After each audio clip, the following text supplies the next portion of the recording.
হয়, ডিব্ৰুগড়ৰ আমাৰ এগৰাকী ভণ্টি তেখেতে ৰিচেণ্টলি ডন বক্সৰ পৰা হাই ছেকেণ্ডেৰী পৰীক্ষাত উত্তীৰ্ণ হ'ল আৰু তেখেতে এতিয়া ধেমাজি পলিটেকনিকত তেখেতে চিভিল ডিপাৰ্টমেণ্টত ছিট পাইছে আৰু বীৰ লাচিত সেনা অসম ডিব্ৰুগড় জিলা সমিতিৰ লগতে ডিব্ৰুগড় সদৰ সমিতি, নাহৰকটীয়া আঞ্চলিক সমিতি, দুলীয়াজান আঞ্চলিক সমিতি, টিঙেৰ চাৰিআলি আঞ্চলিক সমিতিৰ আমাৰ সৈনিকসকলৰ সহযোগিতাত আমি আজি তাই হোষ্টেলত থাকিবৰ কাৰণে যিখিনি বস্তুৰ প্ৰয়োজন হয় আমি সেই বস্তুখিনি যোগান ধৰিছোঁ আৰু অনাগত দিনত আমি তাইক কথা দিছোঁ যে যিকোনো ধৰণৰ সহায় সহযোগ আমাৰ ফালৰ পৰা আমি আগবঢ়াম। ধন্যবাদ।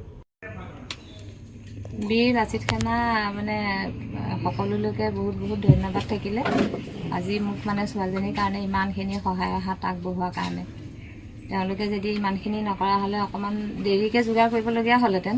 তেওঁলোকে এতিয়া ৰুমৰ গোটেইখিনি বস্তু মানে মোক সম্পূৰ্ণ যোগাৰ কৰি দিয়াৰ কাৰণে তেওঁলোকক মানে গ্ৰুপলৈ সকলোকে ধন্যবাদ জনালোঁ।